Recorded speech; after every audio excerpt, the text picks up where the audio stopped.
Welcome to the Fox Tales podcast, where every week we explore new stories and tell old tales. We help to build a community through the ancient art of storytelling. We tell our stories and hope to inspire you to find your voice, to stand up and sing out. Our stories shape our world. Your story can change the world. I disagree with Shakespeare. We are more than actors on a stage. You are the author of your life story. Share the link with your friends.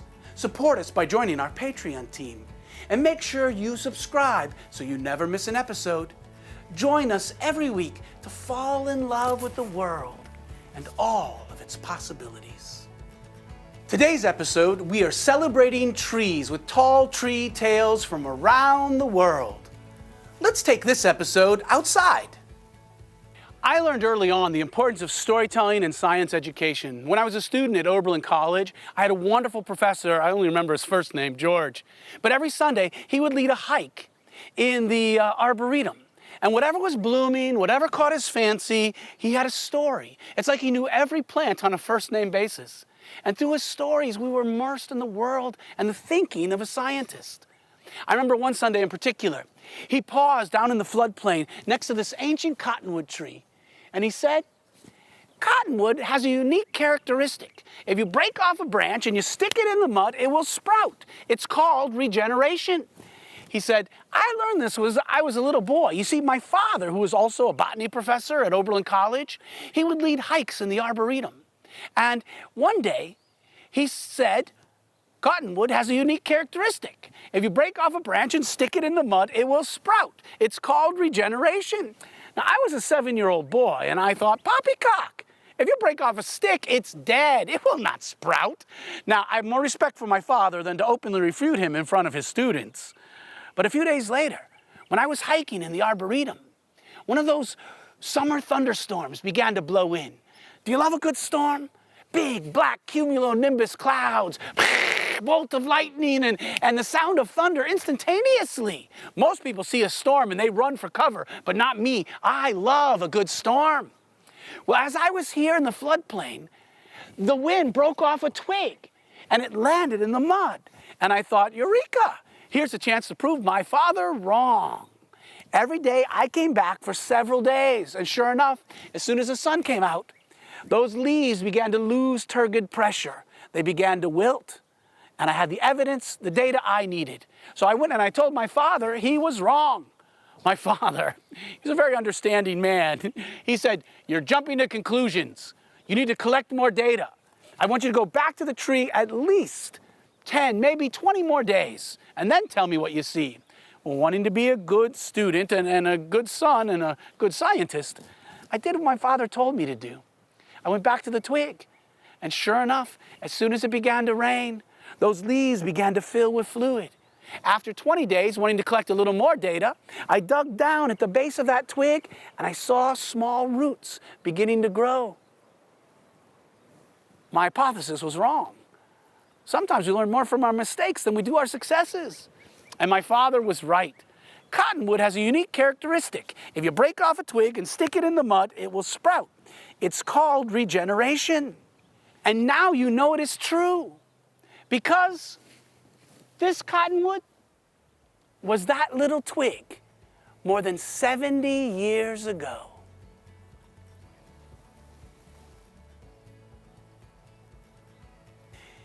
This next story is an old Russian folktale written down by Leo Tolstoy, Planting Apple Trees.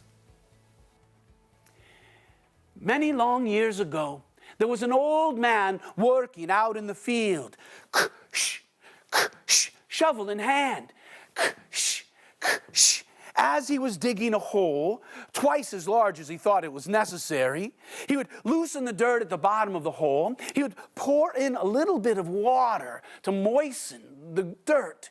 And then he would take a small apple tree and very carefully place this tree into that hole. He would fan out all of the roots and sprinkle in some dirt and carefully tamp it down.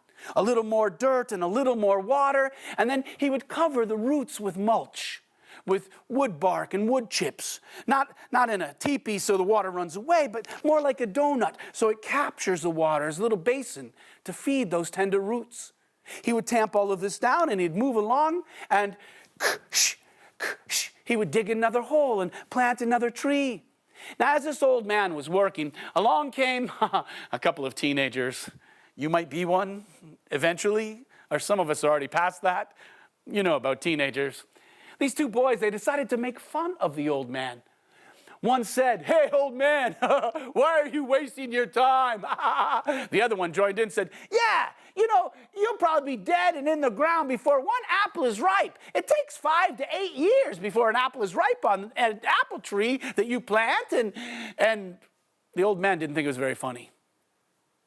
But he paused and he leaned on the shovel and he said, "You may be right.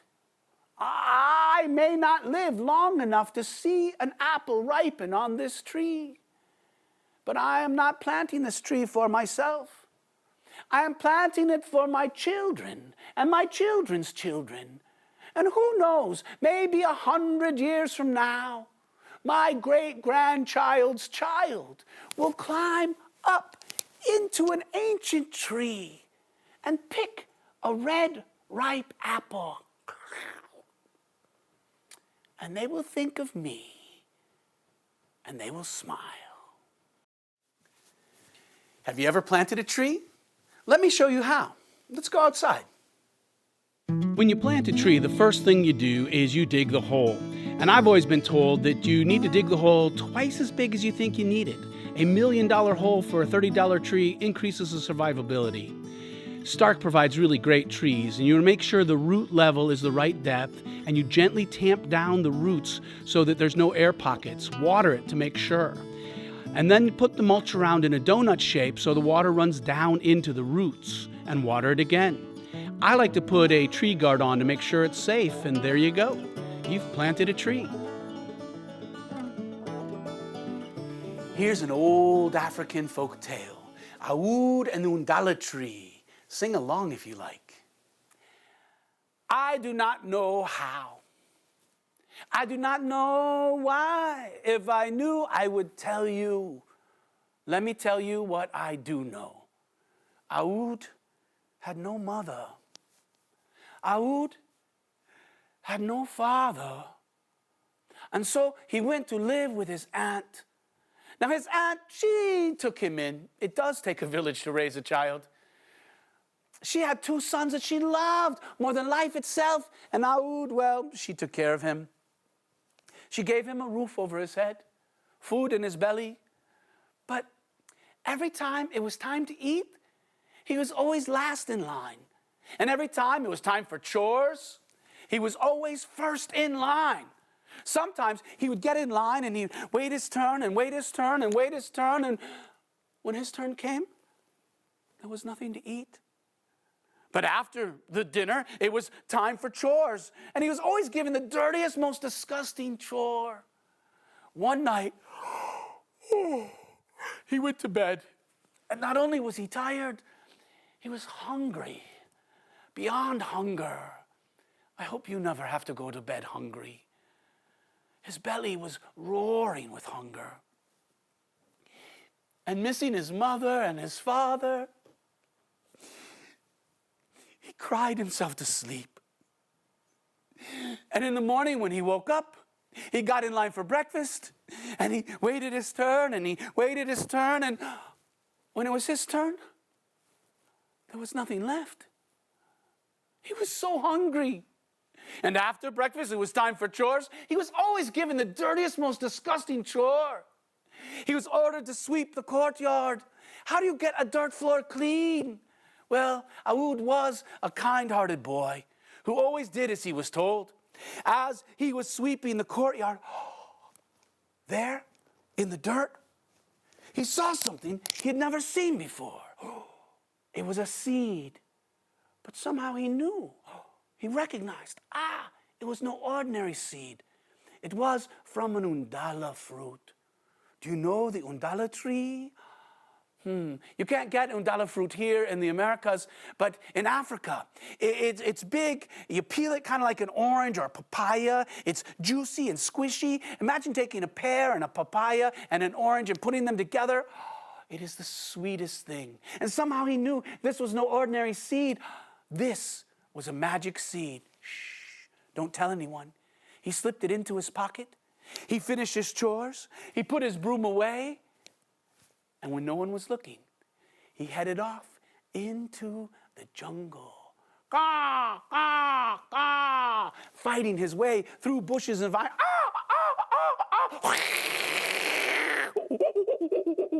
Finally, he came to a clearing where the sun's light could shine down onto the earth's floor. He dug a small hole. He placed the seed in that hole. He covered it with dirt and he watered it. And as he did, he began to sing. Undala grow, undala grow for the motherless child. Undala grow for the fatherless child. The earth is a place to grow. We stop here and go on. And sure enough, as soon as that seed began to absorb water, it began to swell. It sent little roots down into the ground, and a tiny little shoot began to open.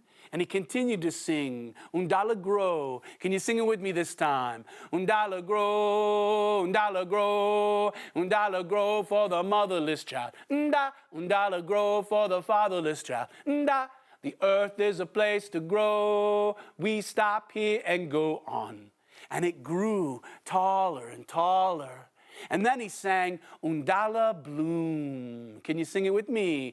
Undala bloom, undala bloom, undala bloom for the motherless child. Undala bloom for the fatherless child. The earth is a place to bloom. We stop here and go on. And huge trumpet-like flowers slowly opened. Bzzz, bees and butterflies came fluttering in, taking pollen from one flower to another. And then he sang, Undala fruit. Can you sing it with me? Undala fruit, undala fruit, undala fruit for the motherless child. Undala fruit for the fatherless child. The earth is a place to fruit. We stop here and go on. And huge ripe fruit fell from the tree, splat. It was so, so good. And he was so hungry. He peeled back the rind and excuse me. It tasted so good. He picked up another one and peeled it back. And can you eat one with me all together? Oh, excuse me. And not only did he fill his belly, but it also filled his heart, because he knew that even in this dark place, there's always goodness to be found if one only looks for it. Shh, don't tell anybody. He kept it as a little secret to himself. Shh. But from that day on, he did not mind being last in line for food. He did not mind being first in line for chores, because even if there was no food, he knew he could go into the jungle. Always when the chores were done, he could sing to the tree, and the tree would share its bounty. Now his stepbrothers, they were watching him. They're like, why is he happy all the time? Why is he singing a silly song? We're mean to him. And the next day, they decided to follow. Now, they always finished their chores early. They were given easy chores. As soon as Aoud was done, he put the broom away, and he headed out into the jungle. Caw, caw, caw, fought his way through bushes and vines. Now, his stepbrothers, they hid behind trees. They crawled through the bushes. When Aoud came to his tree and he sang, Undala fruit. Sing it with me. Undala fruit, undala fruit, undala fruit for the motherless child. Undala fruit for the fatherless child. The earth is a place to fruit. We stop here and go on. And the huge ripe fruit fell splat. His two stepbrothers, they were watching. They came out of hiding. Ha ha! We caught you! We caught you! Ha! Give us some right now or else! Aoud, he really didn't want to. Honestly, they were mean to him. But he was, after all, a kind-hearted boy. So he said, all right, I will share the fruit. There is enough for everyone. But you must make one promise. You will not touch this tree. You will take nothing. But I will teach you this song. And if you sing, the fruit will fall and the tree will share with you more than you can eat. And his stepbrother said, we promise. Now, does that really mean anything? Is a promise actually a promise? Well, he taught them the song, Undala Fruit, and they sang together. They filled their bellies, and they laughed. And for the first time, for a brief moment, they didn't feel like stepbrothers. They felt like real brothers. They danced and sang all the way home. But you could probably guess what happened next. The very next morning, while Aoud was still doing his chores, his stepbrothers finished. Ain't got time to wait for him. And they went out into the jungle. They fought their way through bushes and vines. When they got to the tree, we ain't got time for no silly song. But they didn't see any fruit that was ripe. They thought maybe if they climbed up higher in the tree, they could get to some ripe fruit. And so they began to climb higher and higher and higher. Now, anybody besides me a tree climber? Take your fingers and go around your wrist. You can almost touch. You should be able to touch if you're perfectly proportioned according to Leonardo da Vinci. Now, if you can hold yourself up with your wrist, a branch as big as your wrist will hold you. So if you're climbing trees, only put your weight on a branch that's bigger around than your wrist. And even if you are careful, and I hope you are very careful, you might occasionally break off a little dead twig or leaf. Well, they weren't being careful. If a branch was in their way, they would snap it off. They picked green fruit. You can't eat it if it's not ripe, and they wasted it on the ground. They kept climbing. Well, just then, Aoud finished his chores. He went into the jungle. He fought his way through bushes and vines, and when he came to the tree, he saw his stepbrothers. They'd broken their promise. They were wasting fruit and damaging the tree. He was so mad.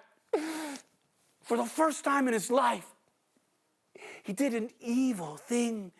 He let his feelings get in the way of his thinking, and he sang his song, Undala Grow. Can you sing it like you're really mad? Undala grow, undala grow, undala grow for the motherless child. Undala grow for the fatherless child. The earth is a place to grow. We stop here and go on. And the tree started to grow taller and taller. Soon it was above the canopy, the tops of the other trees, into the emergent layer. It went taller and taller above the emergent layer of trees into the clouds. And those two boys, they were trapped in the top of the tree. As the tree went higher and higher, they began to cry, Mommy! Now their mother, she was washing dishes after breakfast, and she heard her babies cry. And I must pause and say, no matter how old you are always your mother's baby. Some of you know what I mean. And crying is annoying on purpose because you want to help. You want to stop the cry. She heard her boys. She dropped the dishes. She ran into the jungle. She arrived just as Aoud finished singing his song. She quickly surmised the situation. She saw what was going on, and she fell to her knees. She said, Aoud, whatever you have done, bring my babies back to me, please. I will give you anything you want. Anything I want? Yes, from this day forward, you can be first in line when it's time to eat and last in line when it's time for chores. Just bring my babies back to me. I will give you anything you want. Anything I want. Honestly, he really didn't want to bring them back. But he was, after all, a kind-hearted boy. And so he sang his song, Undala Wilt. Can you sing it with me like you're sad? Undala wilt, undala wilt, undala wilt for the motherless child. Undala wilt for the fatherless child. The earth is a place to wilt. We stop here and go on. And the tree began to grow smaller. It grew smaller and smaller. It shriveled and shrank, it wilted, until soon it was only about as tall as I am. And those boys, they just stepped down out of the tree. And the tree kept shrinking, kept wilting, until soon, poof, it disappeared. And somehow Aoud knew, because he'd used his magic for evil, his magic would never work again. And the tree was gone. And he was sad.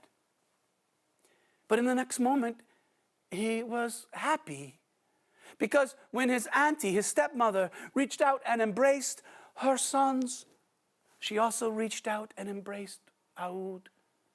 And with the three of them held to her, he felt like real family. And from that day on, his stepbrothers, they gave him a little more respect. And from that day on, he wasn't always first in line for food or last in line for chores. He took his turn. But even though he was sad that he had lost his tree, he was happy because he'd gained a new family, Aoud and the Undala tree. You could plant a tree. And by planting a tree, you could provide fruit for your children or your great-grandchildren's children. That tree could live to be 500 years old. So your great-great-great-grandchildren's great-grandchildren can rest in the shade of that tree. You can reforest your town. I've planted 10,000 trees in the Peoria area. Take a deep breath. I've helped to clean the air of the town where I used to live. A good friend of mine, Chad Progracki with Living Lands and Water, has planted more than 1 million trees along the Mississippi River, and the river is cleaner because of his effort. One of my heroes is Johnny Appleseed, who's planted lots of apple trees, and Sterling Morton, who founded Arbor Day. But recently, Wangari Maathai in Kenya, Africa, won the Nobel Peace Prize because her organization has planted millions of trees, which has changed the climate in Africa. You could do this. You could be the next person to plant 1 million trees. Let's hear a few inspiring words from Nobel Peace Prize winner Wangari Maathai. A tree has a personality, and as it grows and it changes the landscape, it also seems to change the minds of the people, and it brings with it a certain rapport that actually encourages people to do more. So that you start with a few farmers, and before you know, so many other farmers want to also participate.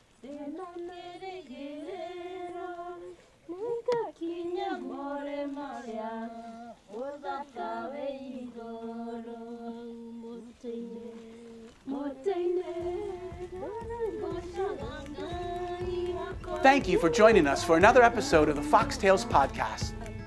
Follow the link to invite me to your community, or take a look at my schedule to see when I might be performing near you. Share the link with your friends and support us by joining our Patreon team. And make sure you subscribe so you never miss an episode. Join us every week to fall in love with the world and all of its possibilities.